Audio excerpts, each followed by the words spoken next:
Kemudian yang kedua, saya ingin meluruskan pemahaman dan narasi yang keliru tentang apa? Jadi kemarin ada sedikit pihak yang menyampaikan bahwa program makan bergizi gratis itu mengurangi program dan anggaran pendidikan, sehingga sekolah terbengkalai, kemudian guru-guru tidak diperhatikan. Oke ya. Jadi saya mau jawab itu narasi yang keliru. Ya. Jadi singkat cerita begini. Yang pertama, makan bergizi ini bertujuan untuk meningkatkan kualitas sumber daya manusia, dalam hal ini siswa dari PAUD, TK, SD, SMP, SMA dan setingkatnya untuk memperoleh pendidikan di sekolah. Oke. Kemudian anggaran pendidikan ini sudah disepakati bersama oleh DPR, pemerintah, termasuk Badan Anggaran DPR tahun lalu pada September kalau tidak salah, untuk digunakan di 2026, termasuk isi dan peruntukan dari anggaran pendidikan ini. Itu ya. Oke. Kemudian pertanyaannya adalah, apakah program makan bergizi ini mengurangi program pendidikan? Oke. Saya jawab tidak. Faktanya tidak ada program strategis pendidikan dari periode sebelumnya yang tidak berjalan sekarang. Tidak ada program dari periode sebelumnya yang dihentikan. Semuanya berjalan. Semuanya berjalan, bahkan ditambah. Ya. Ada Kartu Indonesia Pintar berjalan. Ada program Indonesia Pintar berjalan. Bahkan Presiden Prabowo menambahkan ada sekolah rakyat. Untuk apa? Anak-anak yang tidak bisa sekolah, putus sekolah, atau mungkin bahkan dia tidak pernah sekolah, disekolahkan di sekolah rakyat. Ya, diberi penginapan, diberi pendidikan, diberi makan gizi dan dijamin kesehatannya.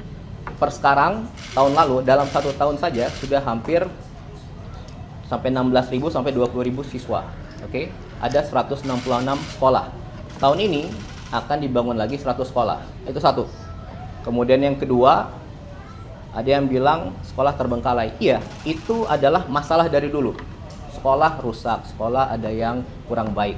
Nah, dan Anda harus ingat, sekolah itu adalah kewenangan dari pemerintah daerah. Aturannya seperti itu. Jadi SMA itu kewenangan gubernur, SD dan SMP itu kewenangan bupati dan wali kota.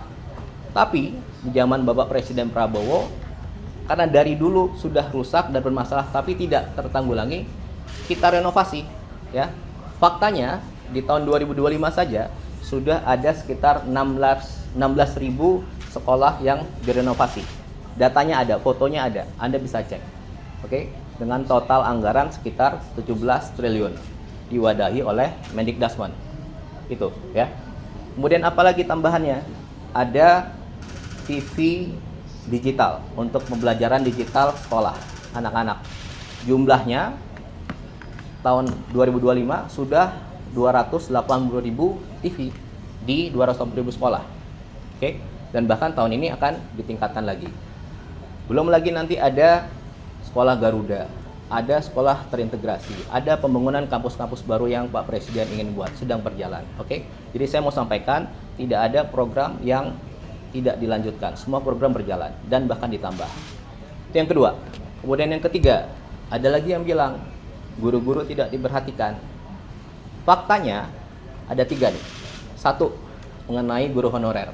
Ya, saya mau sampaikan bahwa secara kewenangan guru honorer itu ada di bawah pemerintah daerah. Oke? Tapi pemerintah pusat memberi insentif. Insentif itu bukan gaji, insentif itu tambahan. Oke? Dan tambahan ini berapa? Dari tahun 2005 sampai 2025 ada namanya insentif.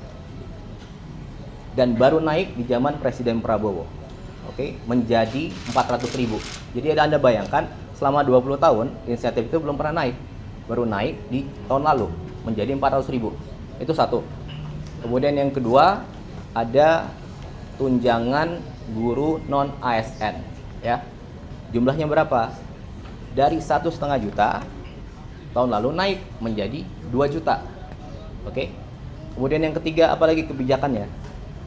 Yang paling dirasakan oleh guru-guru adalah, jadi dulu pemberian tunjangan honor itu melalui transfer ke daerah, pemberian daerah yang beri. Dan itu 3 bulan sekali baru dapat.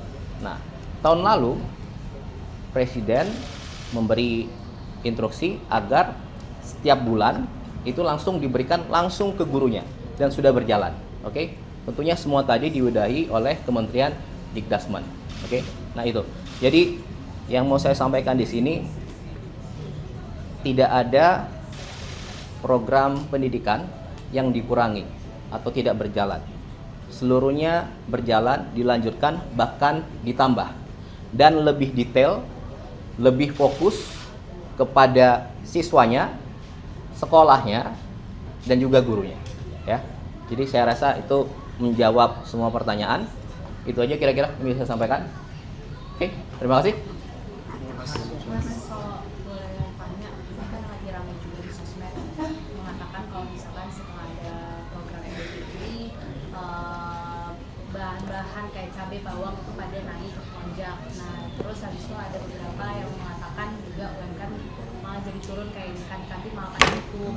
Nah, itu boleh nggak sih Mas dilurusin lagi gimana kalau misalkan dan program ini sebenarnya tidak menyenggol arah situ? Oke, intinya saya mau jawab.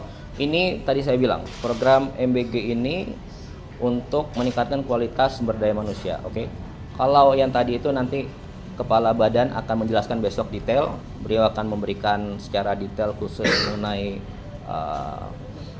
apa yang harus dibenahi dan dilaksanakan ke depan. Itu ya kira-kira. Oke, saya mau jawab yang perihal tadi itu. Oke, itu aja. Sekali lagi. Kalau dari PDIP kan menyebutkan dari lampiran Perpres itu 223 triliun itu bagian dari dana pendidikan. Itu seperti apa, Mas? Apa? Ya, itu tadi saya bilang. Itu udah ada di lampiran Perpresnya gitu, Mas, kata PDIP. Iya, jadi namanya anggaran pendidikan itu 20% dari APBN. Oke. Nah, di tahun ini 769,1 T itu 20%. Oke. Dan itu anggaran pendidikan. Anggaran pendidikan itu apa? Banyak. Isinya peruntukannya, ya. Dan isinya peruntukannya itu sudah disepakati bersama tahun lalu oleh pemerintah, DPR dan Badan Anggaran DPR, yang mana ketua bangkatnya juga PDIP, gitu kira-kira. Dan tadi semua hal itu adalah termasuk MBG adalah fondasi awal untuk memperbaiki pendidikan ke depan. Itu kira-kira, ya. Itu aja. Terima kasih semua.